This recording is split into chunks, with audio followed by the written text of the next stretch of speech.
Good afternoon friends. तो जैसे कि आप सब जानते हैं कि हिंदी साहित्य के इतिहास का हमारा जो 2000 प्रश्नोत्तर सीरीज चल रहा है उसका अब तक जो है हम 14 क्लास कंप्लीट कर चुके हैं। 1400 हिंदी साहित्य के जो प्रश्नोत्तर हैं अब तक हम डिस्कस कर चुके हैं। आज 15 नंबर क्लास की शुरुआत होने जा रही है और आज भी जो है हम 100 महत्वपूर्ण हिंदी साहित्य के प्रश्नोत्तर डिस्कस करेंगे। और इससे पहले हमने विभिन्न प्रकार के जो कॉम्पिटिटिव परीक्षाएं हैं KVS, NVS, DSSB और भी जो विभिन्न प्रकार के TGT और PGT परीक्षाएं हैं उनसे जुड़े प्रश्नोत्तर हम डिस्कस कर चुके हैं, तो आप जाके देख सकते हैं।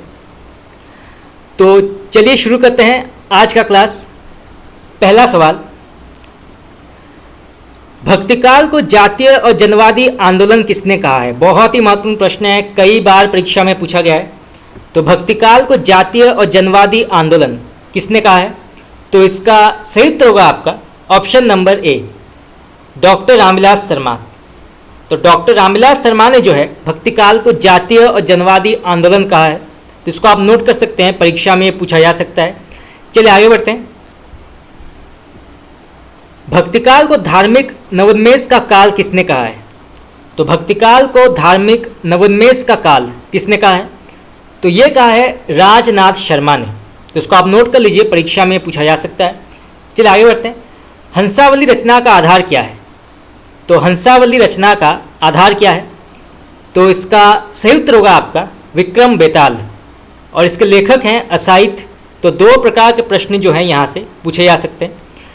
चलिए आगे बढ़ते हैं। जान कवि द्वारा रचित 78 ग्रंथों में से प्रेमाख्यान कितने ग्रंथ हैं? बहुत ही महत्वपूर्ण प्रश्न है। तो जान कवि द्वारा रचित 78 ग्रंथों में से प्रेमाख्यान कितने ग्रंथ हैं? तो इसका सही उत्तर होगा आपका 29 जो हैं प्रेमाख्यान ग्रंथ हैं 78 ग्रंथों में से। और यहाँ से जो है दो प्रकार के प्रश्न पूछे जा सकते हैं कि जान कवि ने कितने ग्रंथों की रचनाएं की हैं? तो वो है 78 और उनमें से कितने जो हैं प्रेमाख्यान ग्रंथ हैं? तो वो है 29। तो दो प्रकार के प्रश्न यहाँ से आ सकते हैं। चलिए आगे बढ़ते हैं। पद्मावत को अपने ढंग की अकेली ट्रैजिक कृति किसने कहा है? तो पद्मावत को अपने ढंग की अकेली ट्रैजिक कृति किसने कहा है? तो इसका सही उत्तर होगा आपका विजयदेव नारायण शाही। तो इसको आप नोट कर लीजिए, परीक्षा में ये पूछा जा सकता है। चलिए आगे बढ़ते हैं। आचार्य रामचंद्र शुक्ल ने सूफी या प्रेम मार्गी शाखा का एकमात्र हिंदू कवि किसे माना है? बहुत ही महत्वपूर्ण प्रश्न है। तो आचार्य रामचंद्र शुक्ल ने प्रेम मार्गी शाखा का एकमात्र हिंदू कवि किसे माना है? तो इसका सही उत्तर होगा आपका सूरदास।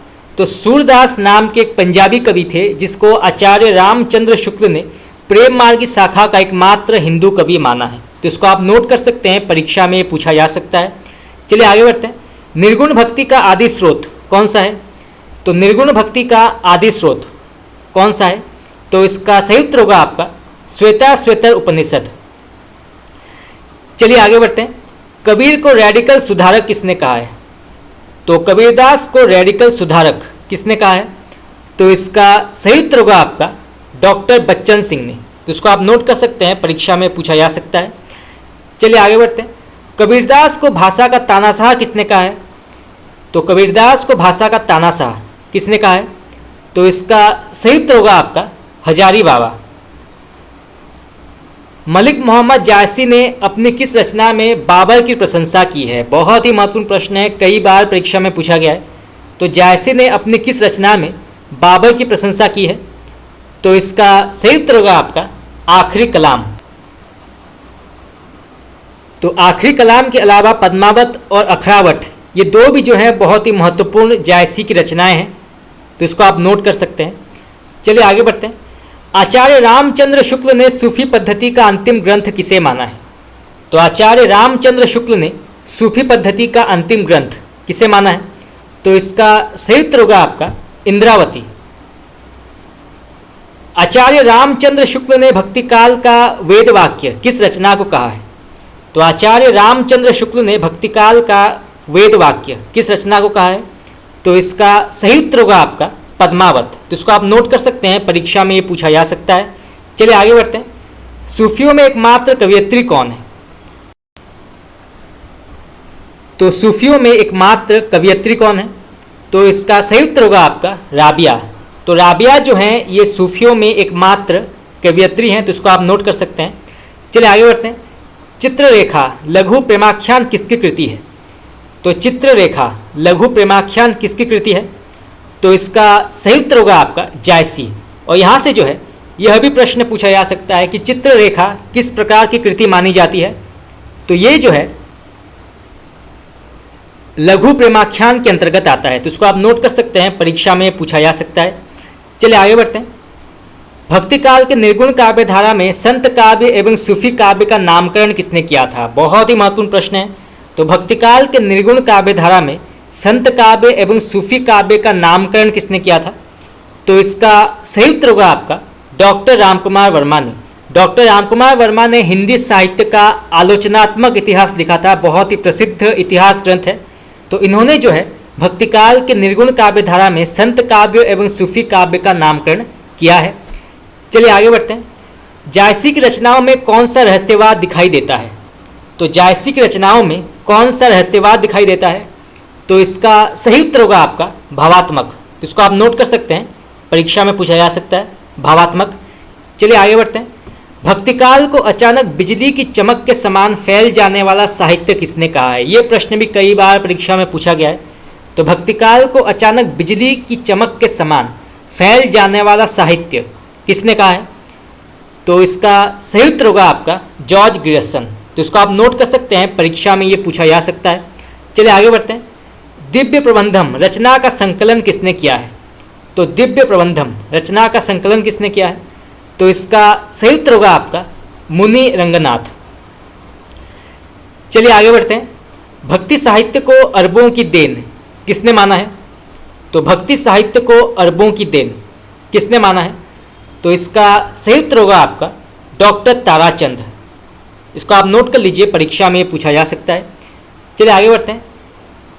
कौन एक बहुत ही प्रसिद्ध शैव आचार्य है? तो कौन एक प्रसिद्ध शैव आचार्य हैं? तो वो हैं नैनार। ठीक याद रखिएगा, नैनार। चलिए आगे बढ़ते हैं। जायसी किस सूफी फकीर के शिष्य थे? ये प्रश्न कई बार पूछा गया है परीक्षा में। तो जायसी किस सूफी फकीर के शिष्य थे? तो इसका सही उत्तर होगा आपका option number A Sheikh Mohidi. तो आपका बी ऑप्शन जो है बिल्कुल यहाँ पे सही है। और यहाँ से जो है यह भी प्रश्न पूछा जा सकता है कि कबीरदास के गुरुओं का नाम क्या है? तो कुछ विद्वानों का मानना है कि रामानंद जो है ये कबीरदास के गुरु हैं, परंतु कुछ विद्वानों का मानना है कि शेख तक्की ये भी जो हैं ये कबीरदास के गुरु माने जाते हैं। तो इस प्रकार से जो है दो प्रकार के प्रश्न परीक्षा में पूछे जाते हैं। चलिए आगे बढ़ते हैं। सुजान किस प्रेमाख्यान काव्य का नायक है? तो सुजान जो है किस प्रेमाख्यान काव्य का नायक है? तो इसका सही उत्तर होगा आपका ऑप्शन नंबर बी चित्रावली। इसके लेखक हैं उस्मान। और यहाँ से जो है यह भी प्रश्न पूछा जा सकता है कि चित्रावली जो है ये किस प्रकार का काव्य है? तो ये जो है प्रेमाख्यान काव्य के अंतर्गत आता है। तो दो प्रकार के प्रश्न जो हैं यहाँ से पूछे जा सकते हैं। चलिए आगे बढ़ते हैं। भक्तमाल का रचयिता कौन है? भक्तमाल, तो इसके लेखक हैं नाभादास। ठीक याद रखिएगा, नाभादास। वैष्णव भक्ति के प्रतिष्ठापक आचार्य कौन है? ये प्रश्न कई बार पूछा गया है परीक्षा में। तो वैष्णव भक्ति के प्रतिष्ठापक आचार्य कौन है? तो इसका सही उत्तर होगा आपका ऑप्शन नंबर ए रामानुजाचार्य। तो आपका ए ऑप्शन जो है बिल्कुल यहाँ पे सही है, रामानुजाचार्य। चलिए आगे बढ़ते हैं। अष्टयाम के रचनाकार कौन है? तो अष्टयाम के रचनाकार कौन माने जाते हैं? तो इसका सही उत्तर होगा आपका ऑप्शन नंबर ए नाभादास। तुलसी चरित रचना किसकी है? तुलसी चरित, तो इसका सही उत्तर होगा आपका ऑप्शन नंबर ए रघुवर दास। तो आपका ए ऑप्शन जो है बिल्कुल यहाँ पे सही है। चलिए आगे बढ़ते हैं। तुलसीदास के गुरु का नाम क्या है? तो तुलसीदास के गुरु का नाम है ऑप्शन नंबर ए नरहैयानंद। तो आपका ए ऑप्शन जो है बिल्कुल यहाँ पे सही है। और उनके दूसरे गुरु का नाम है शेष सनातन। ठीक याद रखिएगा, शेष सनातन जो है ये तुलसीदास के दूसरे गुरु का नाम है। तो नरहैयानंद जो हैं ये तुलसीदास के दीक्षा गुरु हैं। ठीक याद रखिएगा, दीक्षा गुरु हैं। और शेष सनातन जो हैं ये तुलसीदास के शिक्षा गुरु माने जाते हैं। तो इस प्रकार से जो है प्रश्न पूछा जा सकता है कि उनके शिक्षा गुरु कौन है और उनके दीक्षा गुरु कौन है। चलिए आगे बढ़ते हैं। भारतवर्ष का लोकनायक वही हो सकता है जो समन्वय करने का अपार धैर्य लेकर आया हो। तुलसी के संदर्भ में ये कथन किसका है? तो भारत का लोकनायक वही हो सकता है जो समन्वय करने का अपार धैर्य लेकर आया हो। ये किसने कहा है? तो इसका सही उत्तर होगा आपका ऑप्शन नंबर डी, आचार्य हजारी प्रसाद द्विवेदी। तो आपका डी ऑप्शन जो है बिल्कुल यहाँ पे सही है। चलिए आगे बढ़ते हैं। सुरतीय नरतीय सब चाहती अस होए, ये पंक्ति किसकी है? तो इसके लेखक हैं तुलसीदास, और ये पंक्ति जो है ये रहीम के लिए लिखा गया है। गोद लिए हुलसी फिरे तुलसी सो सूत होए, ये पंक्ति किसकी है? बहुत ही प्रसिद्ध पंक्ति है, कई बार परीक्षा में पूछा गया है।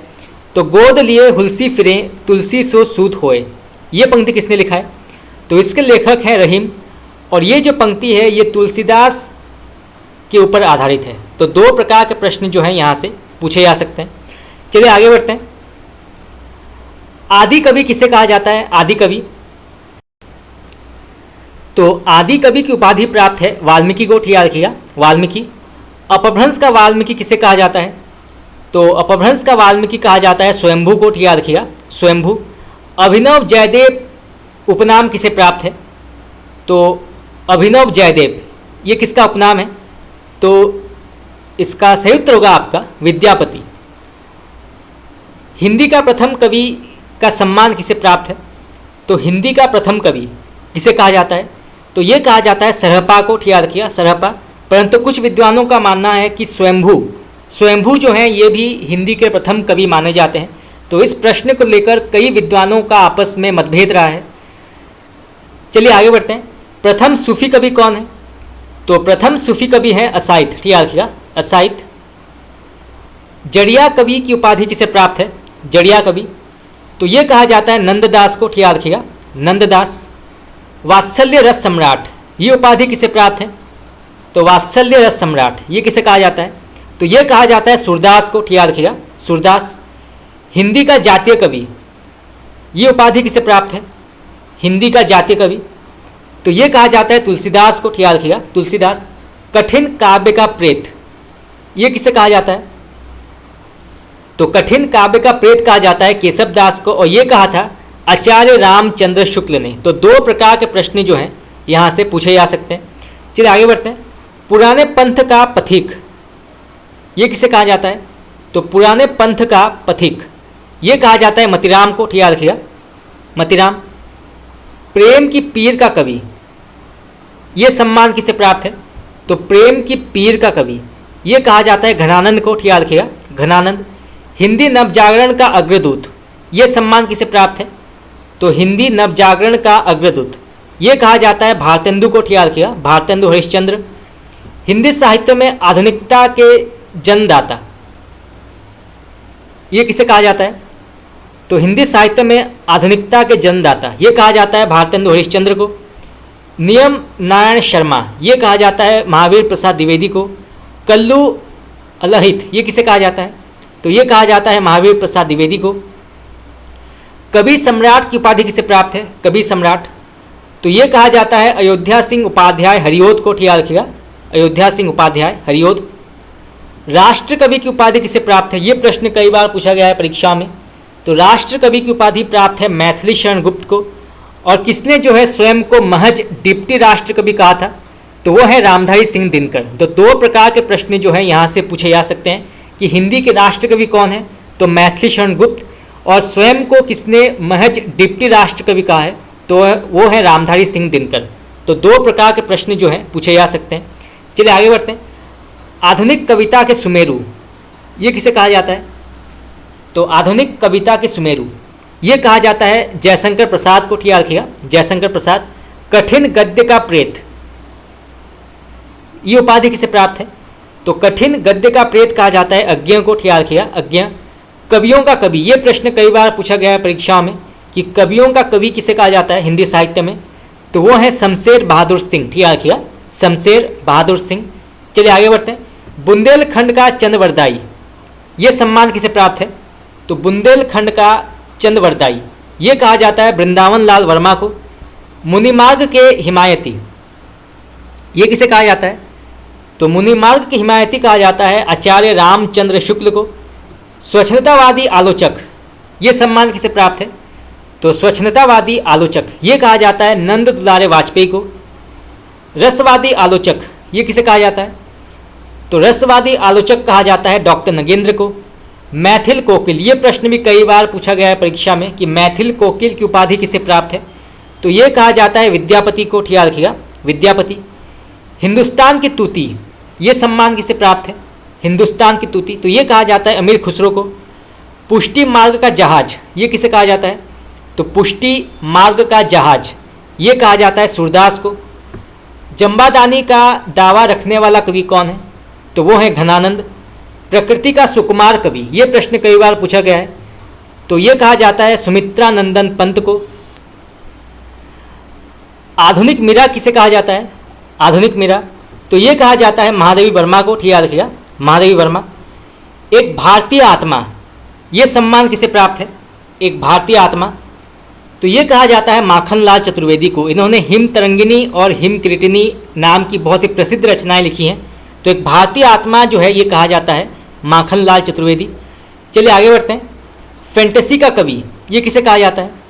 तो ये कहा जाता है मुक्तिबोध को। ठीक याद रखिएगा, मुक्तिबोध। कलम का सिपाही और कलम का मजदूर, ये किसे कहा जाता है? कलम का सिपाही और कलम का मजदूर, ये कहा जाता है प्रेमचंद को। कलम का सिपाही जीवनी के लेखक हैं अमृत राय। ठीक याद रखिएगा, अमृत राय। और कलम का मजदूर के लेखक हैं मदन गोपाल। तो इस प्रकार से जो है 3 प्रकार के प्रश्न यहाँ से पूछे जा सकते हैं कि कलम का सिपाही जीवनी के लेखक कौन है? तो वो है अमृत राय। और कलम का मजदूर के लेखक हैं मदन गोपाल। चलिए आगे बढ़ते हैं। हिंदी साहित्य के आरंभिक काल को आचार्य रामचंद्र शुक्ल ने क्या नाम दिया था? तो हिंदी साहित्य के आरंभिक काल को आचार्य रामचंद्र शुक्ल ने क्या नाम दिया था? तो इसका सही उत्तर होगा आपका ऑप्शन नंबर सी, वीरगाथा काल। तो आपका सी ऑप्शन जो है बिल्कुल यहाँ पे सही है। चलिए आगे बढ़ते हैं। वीरगाथा काल का कवि कौन नहीं है? तो इनमें से कौन जो है वीरगाथा काल का कवि नहीं है? तो इसका सही उत्तर होगा आपका option number B, Namdev. Namdev जो हैं ये भक्ति काल के अंतर्गत आते हैं, ना कि वीरगाथा काल आदिकाल के अंतर्गत। तो आपका बी ऑप्शन जो है बिल्कुल यहाँ पे सही है। चंद्रवरदाई, जगनिक और मधुकर, ये 3 जो हैं प्रमुख वीरगाथा काल के कवि माने जाते हैं।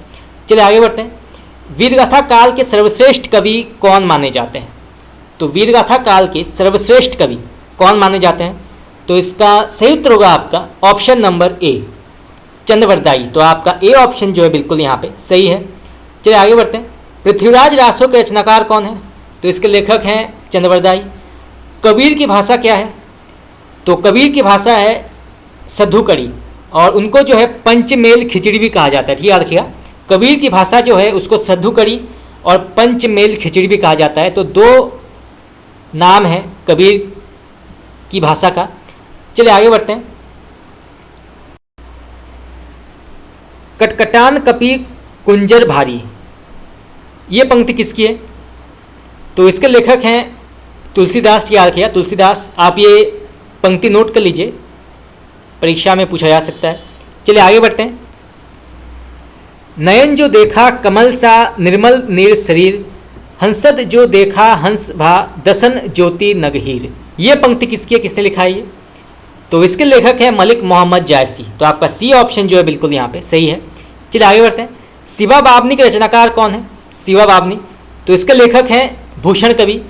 शिवा बावनी के अलावा छत्रसाल शतक, शिवराज भूषण भी जो हैं बहुत ही प्रसिद्ध रचनाएं हैं भूषण कवि के। और भूषण कवि जो हैं रीतिकाल के एकमात्र वीर रस के कवि माने जाते हैं। तो यहाँ से जो है कई बार प्रश्न पूछा जाता है कि रीतिकाल के एकमात्र वीर रस कवि कौन है? तो वो हैं भूषण कवि। चलिए आगे बढ़ते हैं। नर की और नल नीर की गति एक एक करी जोय, जे तो नीचे नीचो है चले ते तो ऊंचो होए, ये पंक्ति किसकी है? तो ये लिखा है बिहारी लाल ने। ठीक याद रखिएगा, बिहारी लाल। चलिए आगे बढ़ते हैं। सखी वे मुझसे कहकर जाते, ये पंक्ति किस रचयिता की है? बहुत ही प्रसिद्ध पंक्ति है, कई बार परीक्षा में पूछा गया है। तो सखी वे मुझसे कहकर जाते, ये किस महाकाव्य की पंक्तियां हैं और इसके लेखक कौन है? तो इसके लेखक है मैथिली शरण गुप्त। ठीक याद रखिएगा, मैथिली शरण गुप्त। और आप मुझे बता सकते हैं कमेंट करके कि ये जो पंक्ति है ये किस महाकाव्य से लिया गया है। बहुत ही प्रसिद्ध महाकाव्य है, आपने अवश्य पढ़ा होगा। तो आपका बी ऑप्शन जो है बिल्कुल यहाँ पे सही है। चलिए आगे बढ़ते हैं। हिंदी कविता को छंदों की परिधि से मुक्त कराने वाले कौन हैं? तो हिंदी कविता को छंदों की परिधि से मुक्त कराने वाले कौन हैं? तो इसका सही उत्तर होगा आपका option number D, Suryakant Tripathi Nirala. तो आपका डी ऑप्शन जो है बिल्कुल यहाँ पे सही है। चलिए आगे बढ़ते हैं। तितली किसकी रचना है? तितली, तो इसके लेखक हैं जयशंकर प्रसाद। ठीक याद रखिएगा, जयशंकर प्रसाद। अतीत के चलचित्र के रचयिता कौन है? अतीत के चलचित्र, तो इसका सही उत्तर होगा आपका option number C, Mahadevi Verma. तो आपका सी ऑप्शन जो है बिल्कुल यहाँ पे सही है। चलिए आगे बढ़ते हैं। पल्लव के रचयिता कौन है? पल्लव बहुत ही प्रसिद्ध रचना है, तो इसके लेखक हैं सुमित्रा नंदन पंत। चिंतामणि के रचयिता कौन है? चिंतामणि, तो इसका सही उत्तर होगा आपका ऑप्शन नंबर सी, आचार्य रामचंद्र शुक्ल। तो आपका सी ऑप्शन जो है बिल्कुल यहाँ पे सही है। चलिए आगे बढ़ते हैं। जन्मेजय जय का नाग यज्ञ किसकी कृति है? बहुत ही प्रसिद्ध रचना है, कई बार परीक्षा में पूछा गया ये जन्मेजय जय का नाग यज्ञ। आपका नेट में ये प्रश्न पूछा गया है कई बार, तो इसका सही उत्तर होगा आपका option number B, Jaishankar Prasad. तो आपका बी ऑप्शन जो है बिल्कुल यहाँ पे सही है। जयशंकर प्रसाद की बहुत ही प्रसिद्ध कृति है जन्मेजय जय का नाग यज्ञ। चलिए आगे बढ़ते हैं। हम दीवानों की क्या हस्ती है, आज यहाँ कल वहाँ चले। ये प्रश्न भी कई बार पूछा गया है परीक्षा में। मस्ती का आलम साथ चला, हम धूल उड़ाते जहाँ चले। प्रस्तुत पंक्तियाँ के रचयिता कौन है? तो फिर से पढ़ते हैं। हम दीवानों की क्या हस्ती है, आज यहाँ कल वहाँ चले। मस्ती का आलम साथ चला, हम धूल उड़ाते जहाँ चले। ये पंक्ति के रचयिता कौन है? तो इसके लेखक हैं भगवती चरण वर्मा। तो आपका बी ऑप्शन जो है बिल्कुल यहाँ पे सही है। चलिए आगे बढ़ते हैं। निम्नलिखित में से सबसे पहले अपनी आत्मकथा हिंदी में किसने लिखी थी? बहुत ही महत्वपूर्ण प्रश्न है। तो निम्नलिखित में से सबसे पहले अपनी आत्मकथा हिंदी में किसने लिखी थी? तो इसका सही उत्तर होगा आपका option number D, Rajendra Prasad. तो आपका डी ऑप्शन जो है बिल्कुल यहाँ पे सही है। चलिए आगे बढ़ते हैं। अबला जीवन हाय तुम्हारी यही कहानी, आंचल में है दूध और आंखों में पानी। ये पंक्ति किस काव्य से लिया गया है? तो अबला जीवन हाय तुम्हारी यही कहानी, आंचल में है दूध और आंखों में पानी। तो इसका सही उत्तर होगा आपका ऑप्शन नंबर सी, यशोधरा, जिसके लेखक हैं मैथिली शरण गुप्त। तो आपका सी ऑप्शन जो है बिल्कुल यहाँ पे सही है। चलिए आगे बढ़ते हैं। हिमालय के आंगन में उसे प्रथम किरणों का दे उपहार, उषा ने हंस अभिवादन किया और पहन।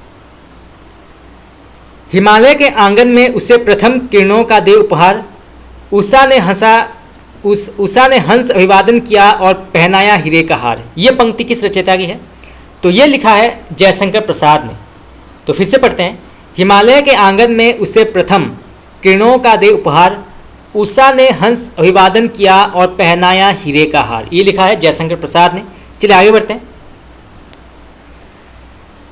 बेताल पच्चीसी के रचनाकार कौन है? तो इसके लेखक हैं सुरति मिश्र। ठीक याद रखिएगा, सुरति मिश्र। वैर क्रोध का आचार्य मुरब्बा है। ये पंक्ति किस रचयिता की? बहुत ही प्रसिद्ध पंक्ति है, आपने अवश्य पढ़ा होगा। तो वैर क्रोध का आचार्य मुरब्बा है, ये पंक्ति किस रचयिता की है? तो ये लिखा है आचार्य रामचंद्र शुक्ल ने। ठीक याद रखिएगा, आचार्य रामचंद्र शुक्ल। चलिए आगे बढ़ते हैं। भक्तमाल भक्तिकाल के कवियों की प्राथमिक जानकारी देता है, इसके रचयिता कौन है? तो फिर से पढ़ते हैं। तो भक्तमाल भक्तिकाल के कवियों की प्राथमिक जानकारी देता है, इसके रचयिता कौन है? तो इसके लेखक हैं नाभादास। ठीक याद रखिएगा, नाभादास। चलिए आगे बढ़ते हैं। भारत का शेक्सपियर किसे कहा जाता है? तो ये कहा जाता है कालिदास को। भारत की प्राचीन भाषा क्या है? तो भारत की प्राचीन भाषा है संस्कृत। संस्कृत से जो है फिर पाली भाषा का उदय हुआ। पाली, प्राकृत, अपभ्रंश, अवहट और फिर जो है आधुनिक भारतीय आर्य भाषाओं का विकास हुआ। तो इस प्रकार से जो है प्रश्न पूछे जाते हैं। संस्कृत के फिर दो भेद हैं, वैदिक संस्कृत और लौकिक संस्कृत। तो इस प्रकार से जो है प्रश्न पूछे जाते हैं। चलिए आगे बढ़ते हैं। भारत के किस प्रांत में कोंकणी भाषा बोली जाती है? तो कोंकणी भाषा जो है किस प्रदेश में बोली जाती है? तो इसका सही उत्तर होगा आपका महाराष्ट्र और गोवा में। तो महाराष्ट्र और गोवा जो है यहाँ पे कोंकणी भाषा बोली जाती है। चलिए आगे बढ़ते हैं। भारत के प्रथम राष्ट्र कवि कौन है? तो वो है मैथिली शरण गुप्त। भारत भारती काव्य के रचनाकार कौन है? तो इसके लेखक हैं मैथिली शरण गुप्त। इसको जो है जनाना हिंदुस्तान समझा गया था। ठीक याद रखिएगा, मैथिली शरण गुप्त की जो रचना है भारत भारती, इसको जो है जनाना हिंदुस्तान समझा गया था। तो इस प्रकार से जो है कई बार प्रश्न पूछे जाते हैं, जनाना हिंदुस्तान। चलिए आगे बढ़ते हैं। भारत में संस्कृत माँ है, हिंदी बहुरानी और अंग्रेजी नौकरानी है। तो ये किसके कथन है? तो भारत में संस्कृत माँ है, हिंदी बहुरानी और अंग्रेजी नौकरानी है। तो ये किसने कहा है? तो ये कहा है डॉक्टर कामिल बुल्के ने। तो इसको आप नोट कर लीजिए, परीक्षा में पूछा जा सकता है। चलिए आगे बढ़ते हैं। भारत में सबसे अधिक बोला जाने वाला भाषाई समूह क्या है? तो भारत में सबसे अधिक बोला जाने वाला भाषाई समूह क्या है? तो इसका सही उत्तर होगा आपका इंडो आर्यन। तो इसको आप नोट कर लीजिए, परीक्षा में पूछा जा सकता है। चलिए आगे बढ़ते हैं। भारत में सबसे कम बोला जाने वाला भाषाई समूह कौन सा है? तो इसका सही उत्तर होगा आपका चीनी तिब्बती। तो चीनी तिब्बती जो है ये भारत में सबसे कम बोला जाने वाला भाषाई समूह है। तो इसको आप नोट कर लीजिए। चलिए आगे बढ़ते हैं। भारत में सर्वाधिक लोगों द्वारा कौन सी भाषा बोली जाती है? तो भारत में सर्वाधिक लोगों द्वारा कौन सी भाषा बोली जाती है? तो इसका सही उत्तर होगा आपका हिंदी, देवनागरी लिपि। तो इसको आप नोट कर लीजिए। भारतीय इतिहास का कौन सा स्रोत प्राचीन भारत के व्यापारिक मार्गों पर मौन है? तो ये कहा है मिलिंद पान्हो ने। चलिए आगे बढ़ते हैं। भारतीय भाषाओं में कितने प्रमुख वर्गों में बांटा गया है? बहुत ही महत्वपूर्ण प्रश्न है। तो भारतीय भाषाओं को कितने प्रमुख वर्गों में बांटा गया है? तो इसका सही उत्तर होगा आपका 4। तो 4 वर्गों में जो है भारतीय भाषाओं को बांटा गया है। और कौन कौन से हैं? तो पहले आता है इंडो यूरोपियन परिवार, फिर आता है द्रविड़ परिवार, फिर ऑस्ट्रिक परिवार और फिर चीनी तिब्बती परिवार। तो इस प्रकार से जो है प्रश्न पूछे जाते हैं। तो फ्रेंड्स, आज के लिए इतना ही। आज हमने कुछ और 100 महत्वपूर्ण हिंदी साहित्य के प्रश्नोत्तर डिस्कस किए और इसी के साथ जो है हमारा पार्ट 15 यहाँ पे समाप्त हुआ। कल पार्ट 16 की शुरुआत होगी और कल भी जो है हम 100 महत्वपूर्ण हिंदी साहित्य के प्रश्नोत्तर डिस्कस करेंगे और ऐसे करके हम संपूर्ण 2000 जो प्रश्नोत्तर सीरीज़ है हम उसको कंप्लीट कर देंगे। तो आज के लिए इतना ही। आप लोगों को कैसा लगा क्लास आप मुझे बता सकते हैं कमेंट करके। आपका बहुत बहुत धन्यवाद।